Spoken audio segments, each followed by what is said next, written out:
Bem, o nosso mercado de eventos é um mercado que trabalha com uma não recorrência. E por esse motivo, ele é extremamente afetado. Para quem não sabe, o mercado de eventos está muito atrelado ao mercado de turismo, inclusive nas graduações, né? Geralmente pós-graduação, enfim. Essa cadeira de eventos é incorporada dentro da formação de turismólogo e nas pós-graduações geralmente estão vinculadas a esse departamento nas universidades, nas faculdades, enfim. E muitas pessoas identificam isso como. Não conseguem entender, principalmente leigos, advogados que não são do mercado e tal. Por que eu tô falando nisso? Porque a gente teve um decreto presidencial, né, uma medida provisória, que impactava o mercado de eventos de maneira geral, turismo e cultura. E aí as pessoas leigas começaram a falar que o decreto não valia para o caso de eventos sociais, eventos particulares, privados. Há duas falhas graves aí, né? Uma é não entender que eventos está dentro de turismo, academicamente falando, mercadologicamente falando. E um outro fator que também é um fator cultural, né? Quando a gente fala de casamento, por exemplo, que é um evento cultural, religioso, que está enraizado na nossa cultura brasileira, ele seria impactado nos dois sentidos, né? Então, quando aquele decreto veio sobre cancelamentos, que vocês teriam um ano de negociação e que a preferência sempre é pelo adiamento, não pelo cancelamento, enfim, esse decreto 948, né, a medida provisória, na verdade, ele já está valendo, ele não foi votado ainda, mas enquanto ele não é votado, ele já está valendo, ele pode ter algumas alterações, mas a medida provisória ela já é imediata. E isso impacta e protegeu, de certa maneira, o nosso mercado. Então, de todas essas notícias trágicas, a gente festejou muito com essa notícia. Bem, e para essa semana, a gente não tem uma notícia muito boa, né, que vai impactar bastante o nosso mercado aqui em Minas Gerais, que é o decreto do governador Zema, proibindo aí, né, inviabilizando os eventos durante um bom tempo. Pelas expectativas, pelo que já está circulando na mídia, nos bastidores, em grupos, inclusive, que eu faço parte, com pessoas que são de entidades dessa área de eventos, parece que vai ser em torno de 120 dias após o decreto. Esse decreto é para sair aí até sexta-feira. Então a gente vai colocar dia 1º de maio, então a gente fica maio, junho, julho e agosto sem poder ter eventos. Isso impacta muito, porque alguns eventos do final de março, abril e maio foram transportados para o final de julho e agosto. E aí já tem mais os eventos de agosto, então a gente vai ter que ter também esses adiamentos. Enfim, é uma notícia muito ruim. A gente está sabendo disso já desde a semana passada, mas agora, vias de fato, deve sair esse decreto aí até o final da semana. Então, tem publicações do jornal O Tempo, publicações... Foi o Tempo que publicou já duas informações sobre isso. Que, na verdade, é uma abertura gradual, né? Do que o governo entende como essencial ou não. E o nosso mercado de eventos, eu tenho falado muito isso, é um mercado invisível para a economia. Por quê? Dentro da nossa base de clientes, tá? Nas pesquisas que nós já fizemos aqui em Belo Horizonte, 92% dos fornecedores só negam, ou seja, eles vendem os serviços e os produtos, mas eles não emitem nota fiscal de tudo, tá? E 100% deles só negam alguma parte, 92% só negam absolutamente tudo, assim, não emitem nota fiscal. E 100% em algum momento ele acaba sonegando. E o que isso impacta? Né? Impacta que para o governo nós somos invisíveis. Né? Nós não somos esse mercado bilionário que nós sabemos que somos. Né? Os eventos sociais, corporativos, os eventos mais voltados a espetáculos e shows, eles sim são mais formais, eles são mais vistos, tanto que a própria medida provisória cita eles, né? E não cita os eventos sociais, como casamento, festa de aniversário, bodas, enfim. Porque são segmentos, um olhar que o governo não consegue enxergar, porque ele não consegue perceber a movimentação bilionária que é esse segmento, que é muito, muito, muito informal. Então isso nos dá muito prejuízo, né? Nos dá prejuízo, inclusive, num momento como esse, que eles fazem medidas para poder ajudar os autônomos, por exemplo, com uma ajuda de R$600, que a gente sabe que a estrutura que as empresas têm hoje de autonomia, e de terceirizar, ter muito freelance, seja na área de decoração, na área de buffet, muitas das vezes esse valor não consegue reter as pessoas que vão trabalhar, né? Elas vão ter que acabar procurando alguma outra coisa para poder se manter nesse período. Bem, e é interessante, é preciso a gente analisar, né? E não adianta a gente ficar querendo exigir ações do governo nesse momento para um setor que a gente não estava preocupado com isso. O que eu quero dizer? Eu não estou sendo pessimista, eu não acho que o governo tem que fechar os olhos, tanto que ele não fechou para as pessoas que são autônomas, mas ele está olhando para o setor, ele está olhando para simplesmente de permitir com que essas pessoas tenham uma subsistência e não deixem de ter a empresa delas, entendeu? Não deixem de trabalhar. A questão agora o foco é a sobrevivência desses autônomos. Então eu quero trazer esse conteúdo porque eu acho extremamente relevante para que vocês possam entender, né, a grandiosidade do impacto que nós teremos após esse decreto do governador Zema. Porque nós vamos ter mais uma leva de adiamentos, mais uma leva de situações para poder corrigir, e os clientes, né, de maneira geral, estão aguardando. Agora, vamos falar do outro lado. O que vocês podem fazer nesse momento? No momento que a gente percebe que os clientes não querem fechar ou querem adiar um pouco mais essa retomada aos fechamentos de contrato, né? Então, a gente precisa plantar para a gente colher lá na frente.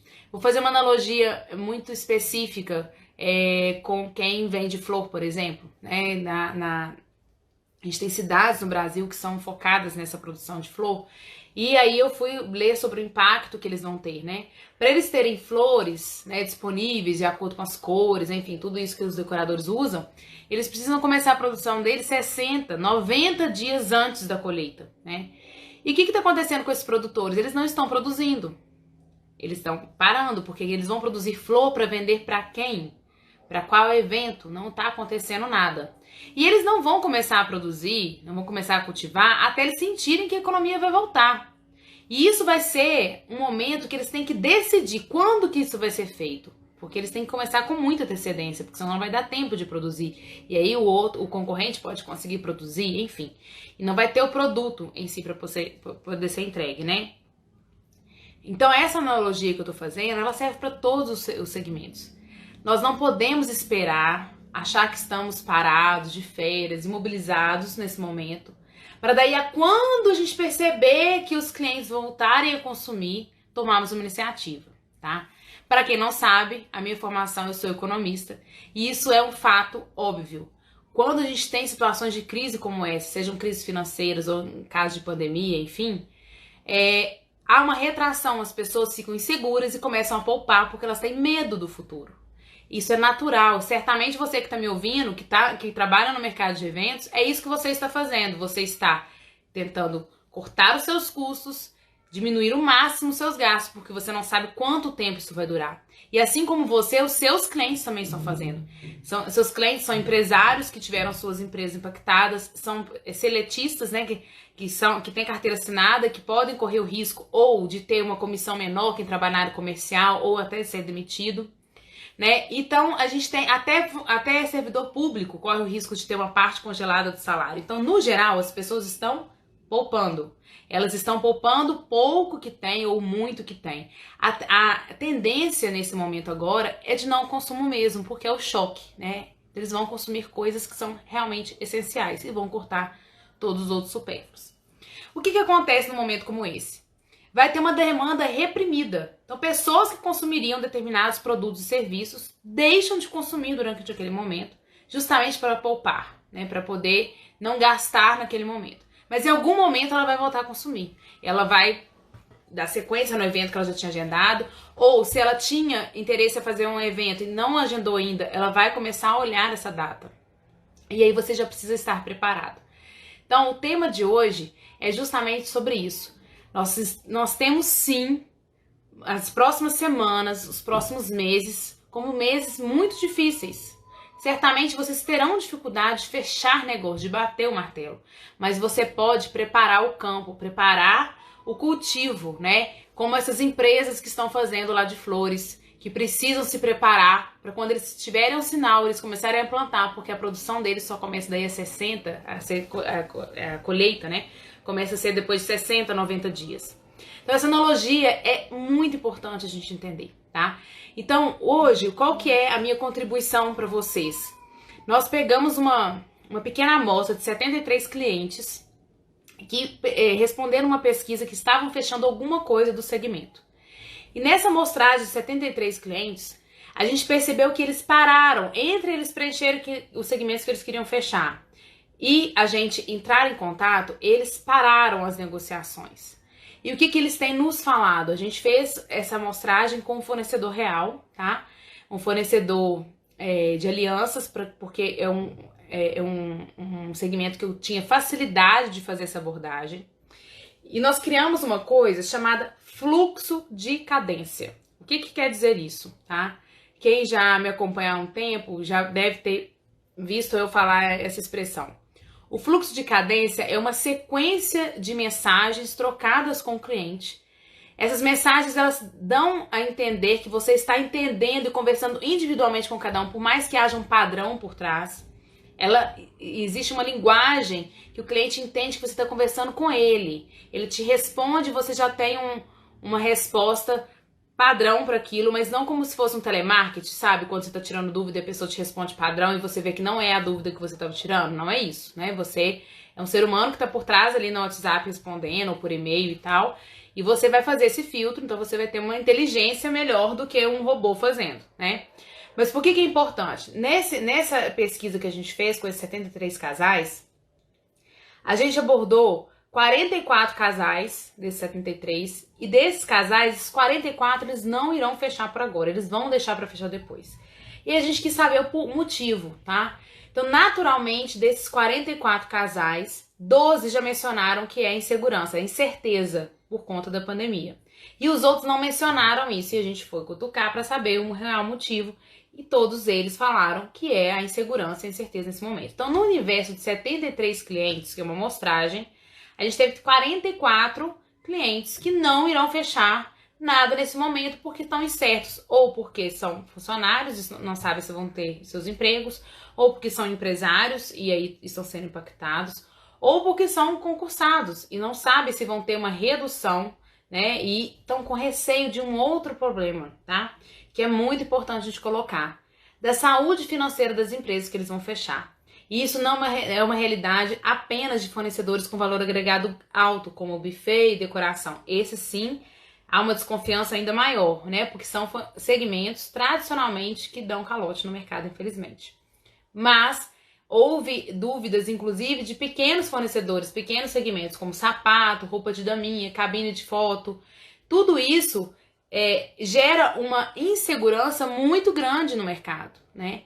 Tá, e aí? Você vai ficar me falando só coisas negativas? Enfim, não, eu quero trazer para você soluções, né?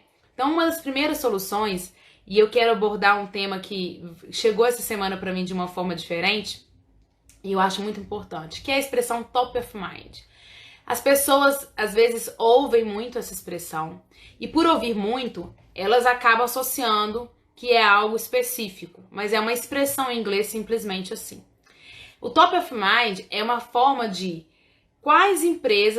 medir quais empresas estão frequentemente na cabeça dos clientes, tá? Da massa. Então, geralmente são feitas pesquisas, né?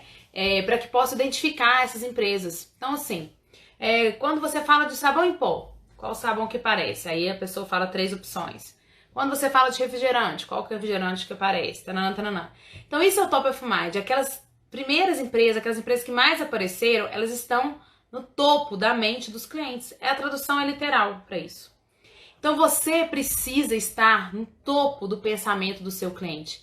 Essa quarentena, esse momento, se reinvente, tá? Coloque cada vez mais uma conexão maior com o seu atual cliente, porque ele pode trazer outros, tá? Inclusive que estão ainda naquela fase de contratação ou após, inclusive, o evento deles.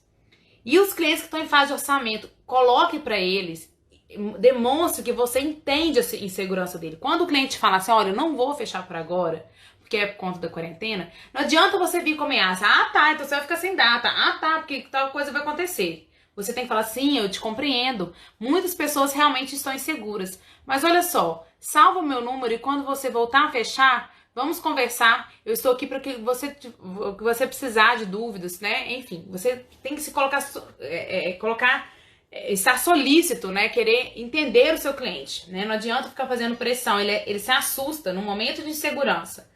Ele já está inseguro e você pressiona para ele fechar, a tendência é ele ficar inseguro. Fala, gente, eu tô com medo dessa empresa, porque eles estão me pressionando de uma forma que realmente agora eu estou com receio de fechar com eles. E ele vai criar com você uma outra relação totalmente diferente da Top of Mind que a gente está falando, né? Então, estar no Top of Mind, aparentemente parece que são para empresas enormes. Mas quando a gente nicha, ou seja, a gente pega um segmento bem nichado, que no caso é eventos, é você estar, sim, sendo lembrado para esse cliente no momento que ele for iniciar a compra dele. Ele está na jornada de compra dele, ele chegou na fase de contratação do seu segmento, o que ele vai fazer? Quais são as primeiras empresas que vão estar? Então é por isso que é importante você ter uma rede social bem feita, um site bem feito, a recomendação vir de alguém que casou, ou fez a festa com você, ou fez o evento corporativo, enfim. As recomendações são importantes. Por isso que as vias não são únicas. Mesmo quando você é recomendado, as pessoas dão uma olhada no Google, dão uma olhada no seu Instagram, dão uma olhada no seu site para ver realmente seu estilo. Porque as pessoas são diferentes. Elas podem ser amigas, receber indicação de alguém, mas elas são diferentes. Então ela quer entender se aquela indicação realmente condiz com o perfil dela. Não é apenas se o fornecedor é bom ou ruim, ou se tem um bom preço ou não. É se tem conexão com aquilo que ele está procurando, né? Então, nesse momento de quarentena, eu tô vendo de tudo. Eu tô vendo o fornecedor jogando a toalha e simplesmente preocupado em como que ele vai reagendar. Às vezes tá gastando muita energia e não flexibilizando para os reagendamentos, enquanto ele já devia liberar isso e gastar a energia dele com outra coisa. E eu tô vendo pessoas que estão batalhando dia a dia. Aparece um orçamento, ele tá dando uma aula, sabe? E realmente focando naquele cliente, para criar nesse cliente a possibilidade do nome dele estar no Top of Mind. Quando esse cliente que tá poupando, ele retomar a jornada de compra dele, os primeiros segmentos que ele vai contratar são aqueles que tiveram uma relação com ele nesse momento, tá? E essa relação pode ser construída de várias formas. Pode ser construída você indicando alguma coisa legal para ele, que ele precisa prestar atenção naquele segmento. Você pode dar alguma coisa, né? Então, assim, às vezes você tem algum conteúdo relevante que você acha importante. Então, vou dar o exemplo novamente dessa amostragem que nós fizemos com o pessoal das alianças, tá? A aliança, ela tá convencionada ao ouro, né? E o ouro, ele tem uma variação igual commodity, igual dólar, igual... Enfim, todas essas variações que estão relacionadas à bolsa e tal. Então, o ouro ele vai aumentando ao longo do tempo. Então, o que a gente fez? A gente traçou uma estratégia para poder fazer com que o cliente entenda como que ele deve contratar esse tipo de segmento. Então, a gente escreveu assim, independente se você for fechar comigo ou não, eu quero te dar algumas dicas. O ouro oscila, né, de acordo com a bolsa, enfim, taranã, e ele tá numa alta já há alguns meses e é importante você entender isso. Eu não tô ameaçando pra ele, mas eu tô falando pra ele ficar atento. Independente se você for fechar comigo, fique atento a essa informação, porque isso pode fazer com que você perca a oportunidade de fechar agora. Então, eu acho que às vezes a gente erra muito por não entender, não se colocar no lugar do cliente, né? Então, o que eu estou vendo? Nas primeiras semanas, as pessoas falam assim, ai, mas o pessoal tá pedindo orçamento, não tá fechando nada. Gente, se coloca no lugar dele. Você como fornecedor, impactado no mercado de eventos, está consumindo da mesma forma como você consumia até fevereiro? Você não está reduzindo o seu consumo? Todas as pessoas do país estão reduzindo, todas as pessoas do mundo estão reduzindo esse consumo. Só que isso está gerando uma demanda reprimida. E essa demanda reprimida, ela vai vir em algum momento para consumir. E você tem que estar preparado. Você tem que estar no mindset da pessoa, no top of mind dela. Quando ela pensar, vou voltar a olhar as coisas do meu evento, ela não só lembrar da sua empresa, como ela priorizar o seu segmento, porque você criou uma relação com ela. tá? Então isso é possível sim. A gente fez um teste muito bacana que deu super certo. Então é importante vocês se preocuparem e estar sempre na mente do seu cliente, do seu possível cliente, que a gente chama de lead, né? Então o lead é aquele potencial cliente, ele não fechou com você ainda. O cliente, de verdade, é aquele cliente que assinou o contrato, né? Então a gente tem que tratar essas pessoas de forma diferente também. Então, voltando aqui ao assunto, o que eu acho extremamente relevante, e uma outra coisa que eu quero falar do Top of Mind é o seguinte. Nessa semana que passou, uma fornecedora parceira nossa falou assim, mas você conhece esse prêmio chamado Top of Mind? Eu falei assim, aí eu falei, meu Deus, já lá vem mais uma que foi influenciada aí por esses golpes que acontecem. Eu exatamente acabei de explicar o que é o Top of Mind, que é você estar no topo da mente do seu cliente. Ou seja, quando ele pensa em consumir algo do seu segmento, isso aí vale para qualquer coisa, não é só segmento de eventos. Ele lembra imediatamente da sua empresa, tá? Então, quando a gente usa muito uma expressão, as pessoas só podem acabar utilizando aquela expressão para poder te confundir. Então, existem inúmeros organizações que usam esse Top of Mind e mandam e-mail para as empresas. Eu já recebi, gente, uns 12 mais ou menos, tá? Olha, você foi indicado para o prêmio Top of Mind. Depois você vai olhar o e-mail, eles não sabem nem o nome de com quem eles estão falando, nem para a empresa que eles estão falando. Eles simplesmente disparam um monte de e-mail, 20 mil e-mails, 30 mil e-mails, falando que essas empresas ganharam a premiação Top of Mind e que você só tem que pagar uma pequena taxa para poder imprimir o certificado e receber. É uma taxa geralmente pequena, menos que R$200. E aí você fica super lisonjeado, porque eles te contam que o seu nome apareceu numa pesquisa que eles realizaram. E essa pesquisa nunca existiu. Esse prêmio não tem o menor impacto. Ninguém conhece esse prêmio, porque eles simplesmente pegam uma expressão e te induzem, né? Então te induzindo aí a achar que todas as vezes que você viu o Top of Mind é realmente uma empresa que tem esse nome, quando não é.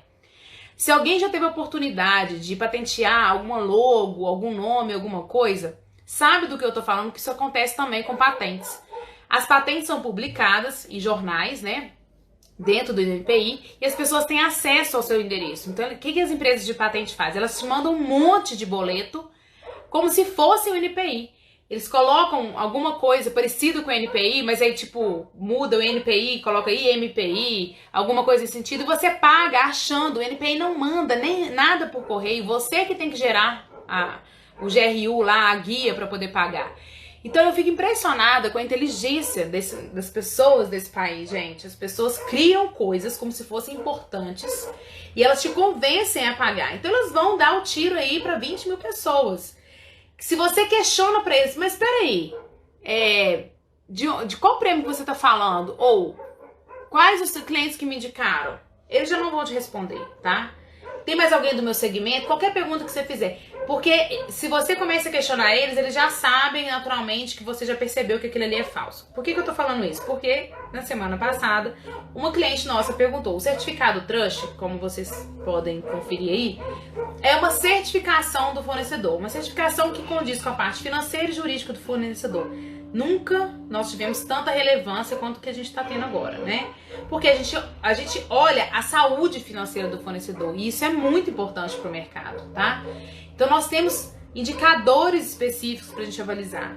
Então, independente se o fornecedor tem perfil classe A, B, C, D, independente do público que ele atua, independente da referência como marca esse fornecedor tem, o nosso certificado ele é condizente com a saúde financeira e jurídica da empresa. Ponto. Não tem outra coisa. Não é uma premiação. Não é os melhores, não é o Top of Mind de não sei o que, tá? Então isso não existe. Não existe uma premiação através do certificado Touch. Aí geralmente essas premiações falsas que acontecem ou que parecem ser reais, né? Porque a grande maioria das premiações pagou, levou o prêmio. As pessoas acabam me perguntando, então por isso que eu fico impressionada de ver a quantidade que tem. É muito grande mesmo essas premiações falsas. Então a gente tem que tomar cuidado com isso.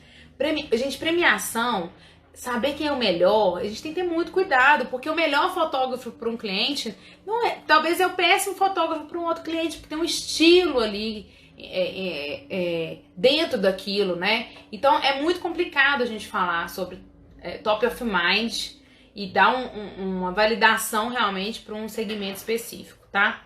Então você tem várias premiações top of mind, por exemplo, a Veja tem a premiação top of mind dela, já teve premiação em várias revistas fizeram, enfim, redes sociais podem fazer, influenciadores, top of mind de não sei o que. Então geralmente top of mind ele é administrado por alguém que tem uma iniciativa. Então, se alguém te perguntar, se alguém te oferecer algum top of mind, algum certificado, etc., qual que é a pergunta que você vai fazer? Qual que é a instituição que está por trás disso?